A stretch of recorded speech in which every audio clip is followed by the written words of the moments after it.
Today you're not going to sleep, you're going to wake up to your potential. So we are going to use hypnosis. Take a breath in. And then look up as high as you can, as if you are looking into your very own eyebrows. Keep your eyes rolled up. Breathe in.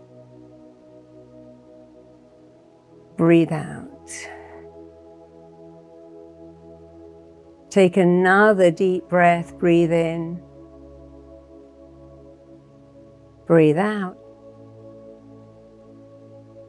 And every time you blink, powerful hypnosis is coming upon you, and you're going into that programmable alpha brainwave. Breathe out. One more time, breathe in, hold it, keep your eyeballs up. Keeping your eyeballs up. As you exhale, just close your eyelids right down, all the way down, just close your eyelids down. And I want you to forget all about the position of your eyes. Keep your eyes closed until I ask you to open them, because we imagine so much better with our eyes shut. So keep your eyes closed. And I want you to drop your chin so you get that very same looking down feeling that you get when you look over a balcony or down a flight of stairs. You are looking down 10 steps right now. You're moving on to step 10 as each muscle. Every nerve turns loose, lets loose, and you go deeper. You're taking step 9. And you can see your feet, hear your feet, feel your feet treading each step as you move down, drift down, travel down to an even deeper level. You're taking step 7 and 8.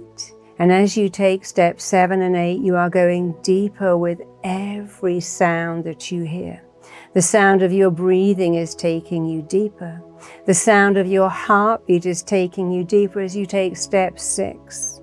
The sound of my voice is taking you deeper as you take step 5. Every sound, every noise, every movement around you is taking you deeper into a powerful awareness of yourself. You're taking step 5, going deeper into a healing state of hypnosis. You're taking step 4 as each muscle, every nerve turns loose, lets loose, and you go deeper. You're taking step 3, you're taking step 2. You're taking step 1, just go deeper, deeper, deeper. And as you go deeper, drift deeper, sink deeper, I'm going to count backwards. And your brilliant brain is going to take you right back to a scene, place, event, time that is all to do with how, where, when, and why you ever felt not enough. And you see, your brain goes backwards all the time. You might say, oh, I love apple pie. The taste reminds me of my grandmother. I love the smell of coconut. It reminds me of being on the beach.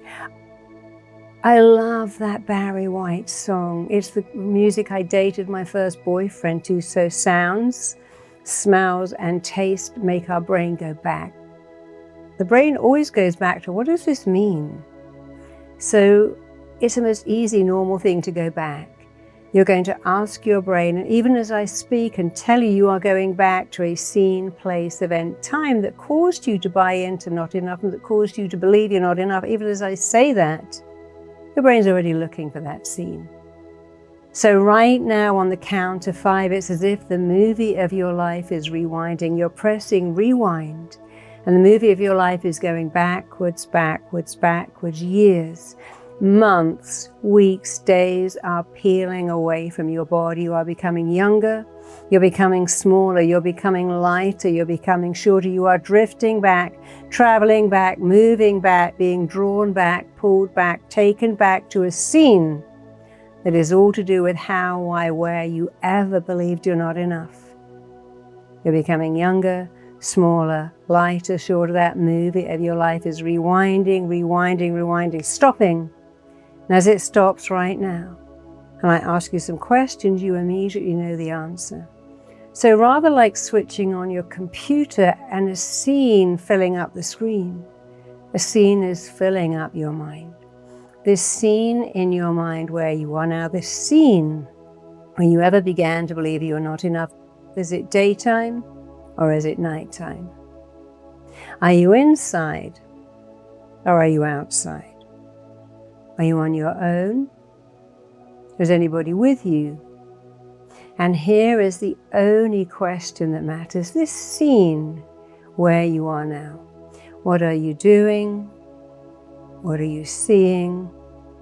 What are you feeling? What are you experiencing? In fact, as I click my fingers, you're going to see exactly what you saw. As I click my fingers and your ears open, here it comes, you're going to hear exactly what you heard. As I click my fingers, you can feel exactly what you felt, like it just happened yesterday. Stay in that scene, look over it. Look around it, look right through it. See what you saw, hear what you heard, allow yourself to feel what you felt. I want you to go, wow, look at that. That scene is where I began to believe I wasn't enough. That's where it all began. So look at this with fascination. Do you know the word cure comes from the word curious? The more curious you get about how, what, where, why, the closer you get to the cure. So be curious, be fascinated, be insightful. Look at that scene. For just another moment, look over it, around it, through it, and ask yourself a question. How did that scene affect me? Why has my mind picked that scene? And what is it about that scene that would make me feel I'm not enough? Look at it for another few seconds. And then just put it to one side like a movie on a DVD. Because we're going to do this 2 more times. Just put that to one side. We are coming back to it again on the count of 5. You are going back to a vivid, vital, crucial, powerful, significant scene that is all to do with how, where, why, and when you ever bought into believing you're not enough. Again, you are becoming younger, smaller, lighter, shorter. Again, years, months, weeks, days are peeling away from your body. You are drifting so far back, traveling back, moving back. That movie of your life is rewinding. You're becoming younger, smaller, lighter, shorter. It's stopping right now. Just be there. And this scene where you are now, again, it's like you've switched on your laptop or your TV. A picture is warming up. And there you are right in the middle of this scene, able to answer every question I ask you immediately, instinctively, intuitively. This scene where you are now, is it daytime or nighttime? Are you inside or outside? Are you on your own? Or are you with somebody? How old are you about? And here's the only question that matters at all in this scene where you are now. What are you doing? What are you seeing? What are you feeling? What are you experiencing? And as I ask you these questions, you can feel it like it just happened yesterday. As I click my fingers, you can see what you saw. As your ears open, here it comes. You can hear something being said over you, around you, to you, in your line of hearing. Connected you, believing you're not enough. Here it comes. Your ears are opening. You can hear what you heard, see what you saw, and you can feel what you felt like it was just yesterday. So I want you to look over and around that scene with curiosity, with fascination. Look over it. Look around it. Look right through it. Look at it like this. Wow. Look at that scene. That's how and where and why I never felt enough. So stay in that scene. Look at it with curiosity. Look at it with insight. Look at it with fascination. Look over it. Look around it. Look through it. Look at it with deep understanding. Because it isn't what happens. It's how you feel about what happened, which you're about to change. And that can change your entire life. Take another few minutes looking at that scene.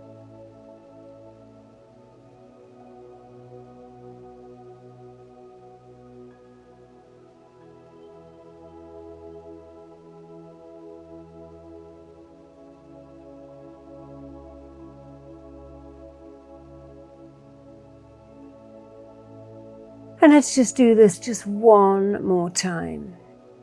Just one more time, you are back, about to rewind that movie of your life, about to go back to the most vivid, the most vital, the most crucial scene of all, that is exactly how, where, when, and why you ever thought you're not enough. So ask your mind one question. Hey mind, I really want to see, I want to know how, where, why, when I bought into not being enough. I want to know because I want to let it all go.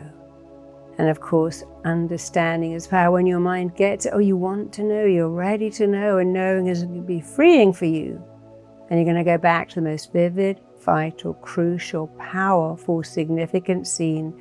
Right now, let's go again. You're pressing rewind. And that movie of your life is rewinding, rewinding, rewinding. You're going backwards, backwards, backwards. You are going back in time. You are becoming younger, smaller, lighter, shorter. Years, months, weeks, days are peeling away from your body as you go further back, even further back, all the way back. Just be there. And suddenly that movie is stopping. And the scene is filling up your mind like it just happened yesterday. And you can see what you saw. You can hear what you heard. You can even feel exactly what you felt. So stay in that scene as you easily answer these questions. This scene where you are now. Is it daytime or nighttime? Are you inside or outside? Are you on your own? Was anybody with you? And here's the only question that matters in this scene. What are you doing? What are you seeing? What are you feeling? What are you experiencing? As I click my fingers, you can see exactly what you saw as your ears open. Here it comes. You can hear something being said over you, around you, about you, in your line of hearing. That's all linked to not thinking you're enough. So you can see it, hear it, feel it. Stay in that scene again with fascination, with hindsight, with wisdom, with curiosity. I want you to go, wow, look at that scene. Look at that scene. That is why and how and where I ever felt not good enough, not worthy enough. That's it. Look at that scene. You see, these scenes can't hurt you. They can free you. They can empower you. So still with your eyes closed, I want you to imagine you've got 3 scenes in your right hand. The first scene, the second scene, the third scene. You're doing something very clever.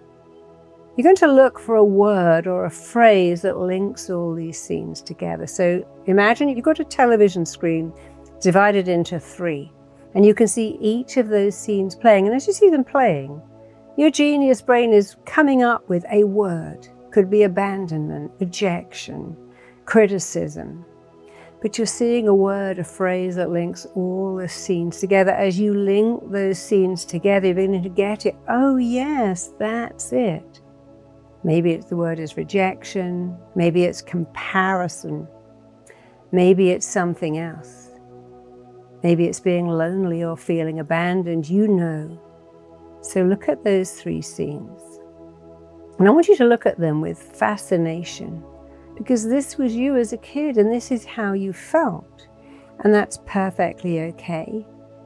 Makes sense. Any kid going through those scenes you just went through would have felt the way you felt and acted the way you acted. And any kid experiencing those 3 scenes you just revisited would have grown up believing, I'm not enough. I'm not smart enough. I'm not interesting. I'm not compelling enough. I'm not worthy enough. I'm not brave enough. I'm not qualified enough. I'm not wanted enough. There are so many ways, but I want you to look at those scenes with compassion.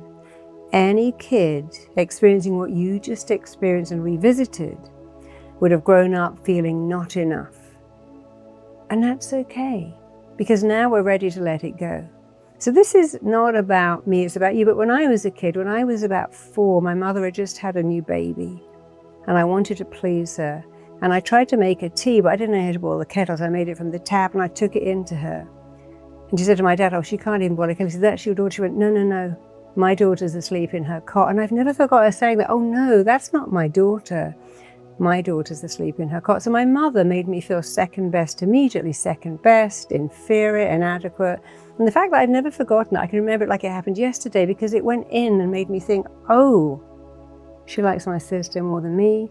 My sister's better than me. My sister doesn't disappoint her. And this is not about me, but this is about a simple thing that goes in and stays with you, sometimes for your entire life. But now I don't feel that my mother preferred my sister. And even if she did, it wouldn't make any difference because I don't need my mother to love me. I did, but now I need me to love me. When you look at these things, I want you to ask yourself a question. It's a very important question. Your parents' job was to raise you with high self-esteem, but nobody gave them a book that said, hey, this is how to do it. The job of every parent and every school is to raise you with high self-esteem. I mean, often our parents don't do that job. They don't know how to do that job. They're too much in their own stuff to do that job. And they didn't do their job. And that's a shame. But today, it's not their job. Today, it's your job. It is your job to raise yourself with high self-esteem, high self-worth, high self-image. So we're going to do something so powerful it will blow your mind, but also so simple.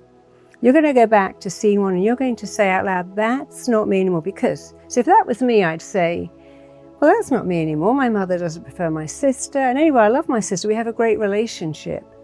And I don't feel like that little girl whose mother said, oh no, my daughter's asleep in her cot. That's not me. That hasn't been me for years. That will never be me ever again. I have a great life. I don't feel second best to my sister, and I don't believe that my mother prefers her to me. Even if she did, it can't affect me anymore. So that's kind of how you do it. I'm telling you about me because I want you to relate it to you. So I'm going to help you do this. We're going to do it together. You're going to say, not yet, that's not me anymore because I'm not 4. I don't go to school wearing second-hand clothes. I'm not 3. I'm not that kid whose mother wanted a boy and I was the 4th girl. That's not me anymore because. And then you're going to add why. So let's do it together. And I want you to say it. They kind of state it, affirm it, embody it. Say it with conviction because we're going to shout it out soon. Let's get ready. Repeat after me. That's not me anymore because. And keep going.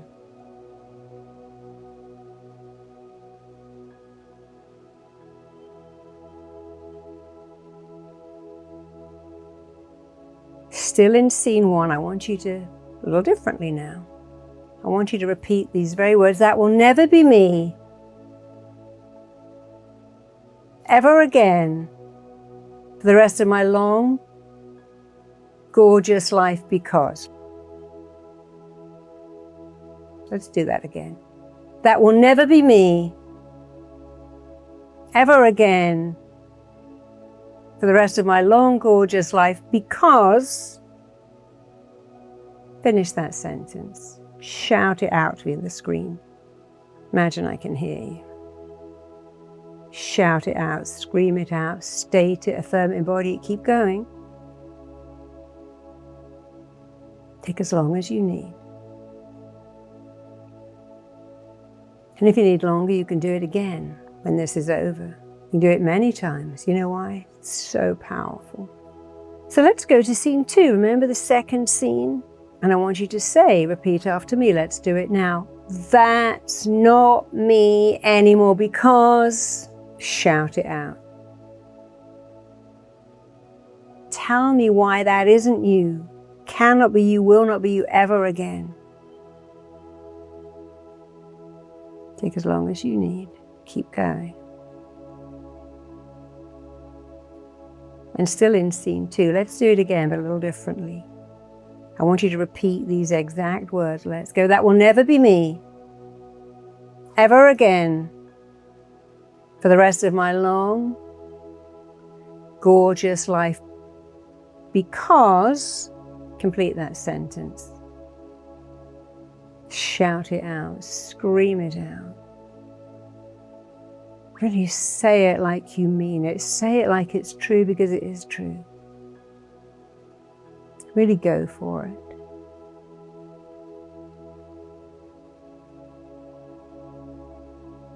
Take as long as you need. We're going to go to the third scene now. See, if someone said, hey, if you can just do this thing for a couple of minutes and give it everything you've got, it can change your whole life. But don't mumble, don't murmur, don't think, I'll do it later. If you could really do it, it could change your life. It changed my life powerfully. It's changed the life of every client I've ever worked with. So let's give it 1,000%. Let's go to scene 3. Take a brief look at scene 3, the most vivid scene. And I want you to repeat after me, full on, with power and conviction and certainty in your voice. Let's do it. That's not me anymore because... Finish that sentence. Keep going.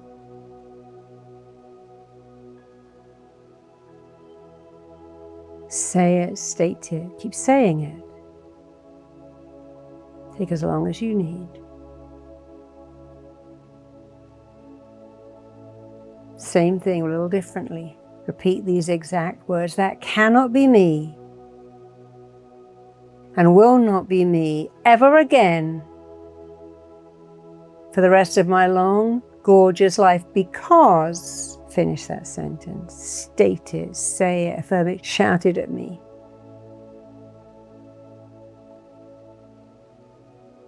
Take as long as you need.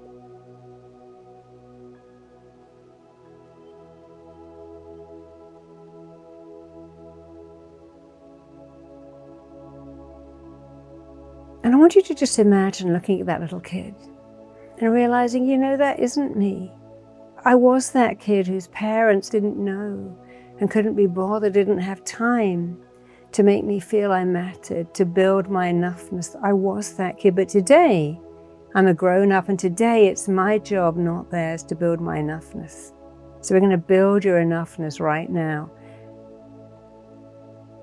I'm going to stay in hypnosis for just a few more minutes. And I want you to repeat these words after me. I'm going to tell you the words that follow I am are going to follow you your entire life. The words that go after I am are going to go after you. Wherever you go, the words that go after I am are going to go with you. That's why you must ensure the words that go after I am are positive. So let's play a game of I am. I'm going to give you 10 to 15 statements, and then I'm going to ask you to add a few of your own. So let's do this. And again, no mumbling. Let's say it, affirm it, embody it. Don't just say it, state it. Affirm it, embody it, shout it out, make it so real. Let's do my favorite. I am enough. Say that after me. I'm enough. Say it again. I'm enough. I am so enough. I couldn't be more enough. And again, with even more power, I am enough. I am so enough. I couldn't be more enough. I am lovable. Say that. I'm lovable. I'm so lovable. Say this, I'm lovable just the way I am. I want you to repeat every statement I'm offering to you. I want you to imagine your brain is like warm bread. And if I give olive oil to warm bread, it will go in. But you know what? If I give fly spray to warm bread, it goes in. If I put eye drops on warm bread, it goes in. Whatever I present to that warm bread, it will sink in. Whatever you present to your brain will sink in, whether it's good or toxic, just like olive oil or fly spray. So we're going to present some amazing stuff to our brains. It's going to sink in. Let's do it again. Repeat after me. I'm enough. I'm always enough. I will always be enough. I am lovable. I am so lovable. Let's do some more. I matter. I am significant. I am worthy. Now I want you to start shouting out, I'm worthy. I'm significant. I matter. I am lovable. I am safe. I am smart. I am talented. I am wonderful. I am awesome. Let's do it again, but then think of some things that you'd like to add in. You can say, I'm the favorite kid. I'm the smartest person in my office. I'm the hottest thing in the world. I don't care what you say, but I do care that you say it with conviction. So I'm going to give you 10, and then you're going to give me 10. I'm enough. I'm smart. I am lovable. I am worthy.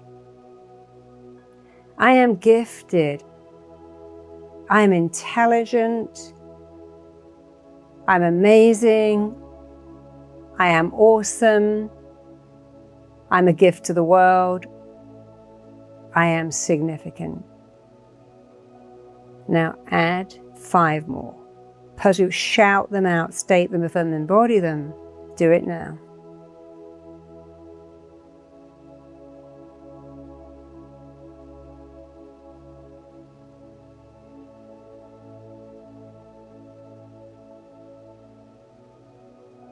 Just take another minute or two.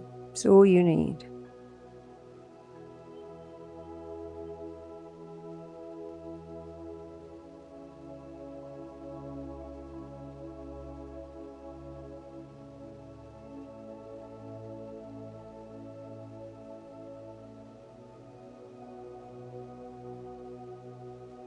I want you now to put your hand on your stomach, because I'm going to do this again, but you're going to tune into exactly how you feel as you say it. I'm going to give you a clue. One of 5 things will happen when you say this. The first is you might get very tearful and you think, wow, should have been doing this 15 years ago. What a waste. And it will make you tearful. The second one is angry. I don't even like that Marisa Peer. She's saying all this rubbish is not even true. And that's okay. It just means you're dismissing it because you can't quite believe it. The third one is, I'm now scared. Guess what? You're scared of change, and that's normal.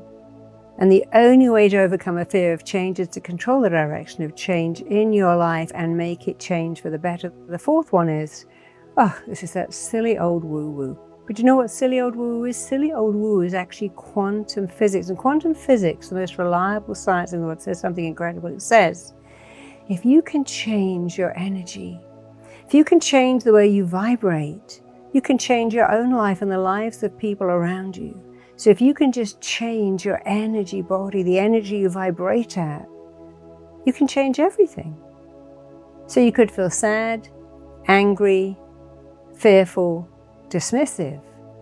And all that means is one thing, you haven't quite let it in, so we're going to repeat it until you do. The fifth one is, oh, I like this. I'm going to do this every day. This is making me feel great. So there's 5 different ways. It doesn't matter if you haven't got the 5th one. You have the power to change this. So put your hands on your stomach or your heart. And when we do it again, really tune in. Are you feeling sad, dismissive, angry, fearful, or wow, I love this. I'm going to do this every day. Because whatever you feel, you're going to get to 5 very quickly by doing it a lot. The mind learns by repetition. A rule of their mind is it learns by repetition. Our grandmothers all told us, practice makes perfect. And they were so right. Let's do it again and tune into our feelings. Let's go. Say this with conviction. I'm enough. I'm enough. I matter. I am lovable. I am significant.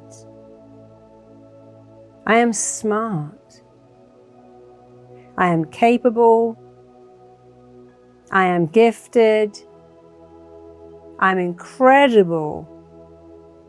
I'm an amazing person.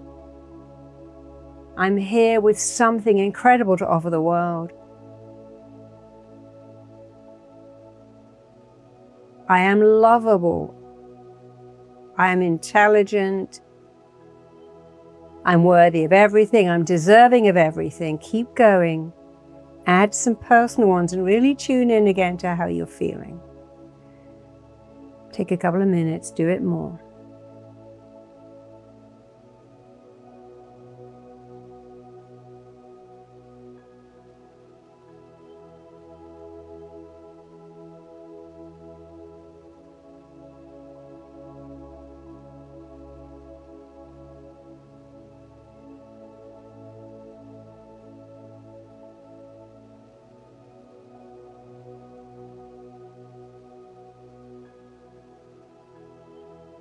And again, you have to practice this. The mind learns by repetition. We're going to come back into the room in just a minute and talk about some of the rules of your mind. But just for a minute, while we're in this state where we can program your brain, shape your brain, rewire your brain, or we can overwrite old stuff. You see, when we have a bug in our computer, we get someone to come and upgrade it.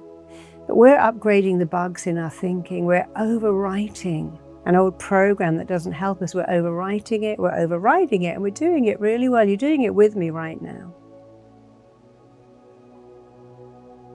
So as you go deeper, I want you to imagine that you can look over again, you can look over, you can look around, you can look through that little kid, you can look over and around and through that kid. And as you look over and around and through that kid, it's like an epiphany because you realize something. Oh, well, that was me.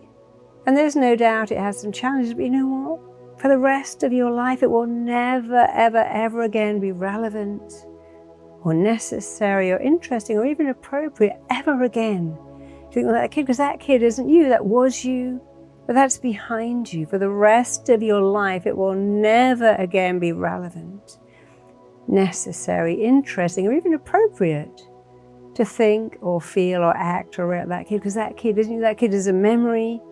And that kid is behind you. They're not in front of you. You're not going back to that life. You're going forward. In fact, I want you to imagine that life with all its flaws and all its challenges was a bow, but you're an arrow. And you see, when you put an arrow into a bow and you use the bow to propel the arrow as far away from the bow as you possibly can get it to go. People run to see where the arrow went. Nobody runs to go, where did the bow go? Oh, it's on the floor. They don't care about the bow.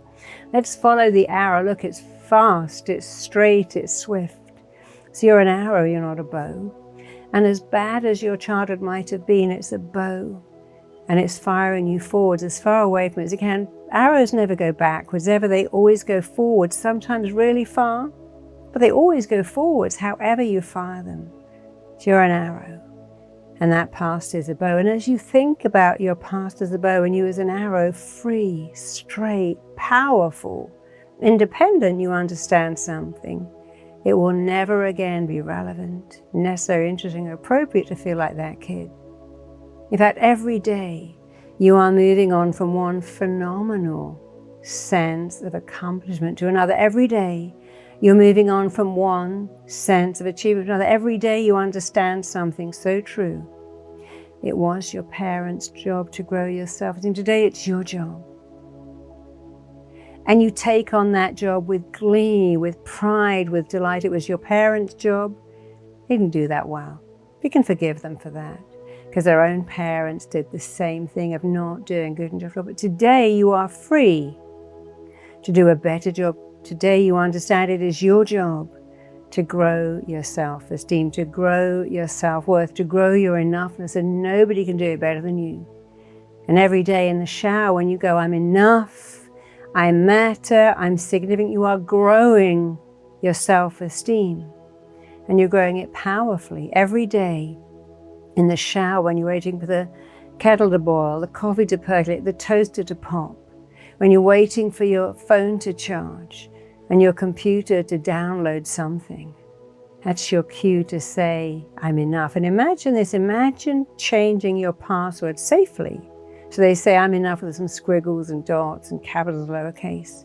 And you can't unlock your computer or your phone till you type in, I'm enough. You make it passwords. You put it on your fridge, you write it on your pillows, you write it on cushions, you write it on your mirror, you write it on your fridge. It's all over your house. And you don't just walk past, you actually say it. And as you say it, you start to feel it. So let's do that now. We're going to say it, but let's use all of our senses. We're not going to mumble it. We're going to say I'm enough and think, how would I look if I walked through the world knowing I was enough? How would I look?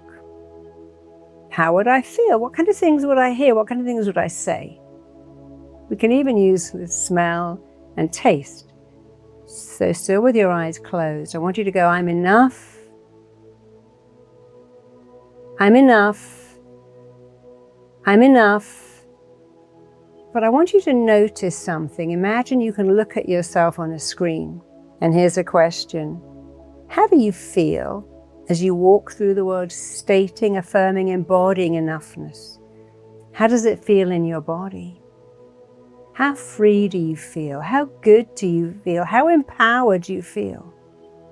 How self-motivated and awesome do you feel when you say I'm enough and you mean it and you believe it?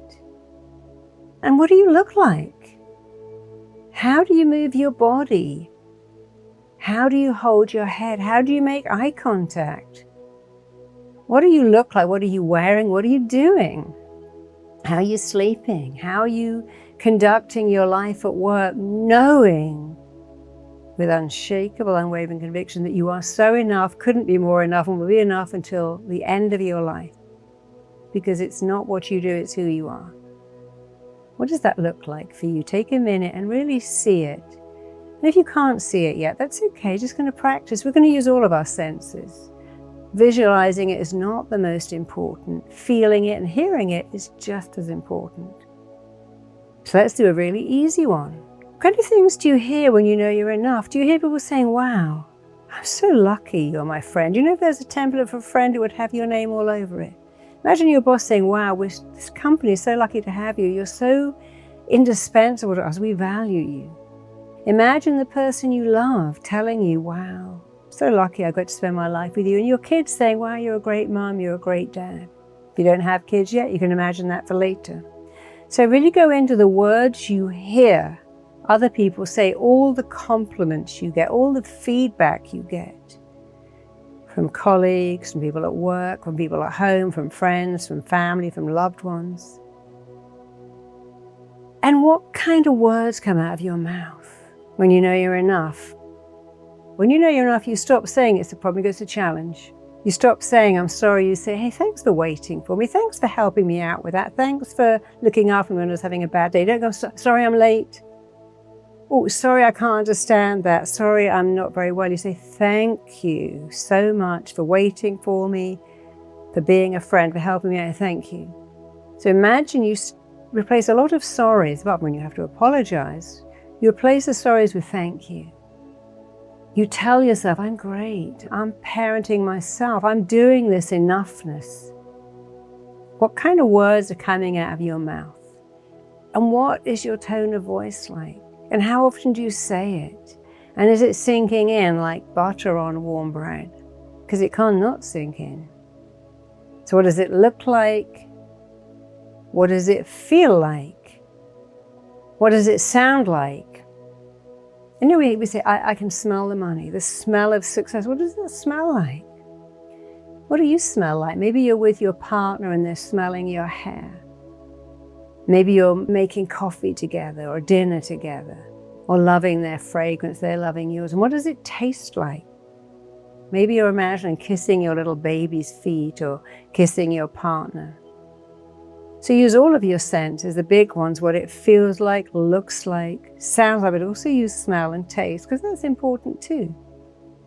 So important. I'm going to be kissing my little grandson's feet later on today and kissing his little stomach and hearing his little gurgly sound. And I focus that when I'm away from him, what he feels like, sounds like, smells like, tastes like. And that's how I keep that alive. And when I FaceTime him, he loves my voice. He turns around immediately because he's very tuned in to the sounds. So what do you look like, feel like, sound like when you're saying I'm enough?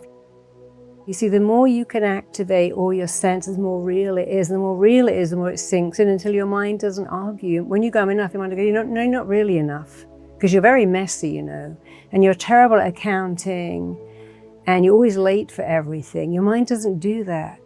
When you start to use all your senses and state it, affirm it, embody it, shout it out, write it out, the mind goes, here you go again with that enoughness. You know, you do it so much, it has to be true.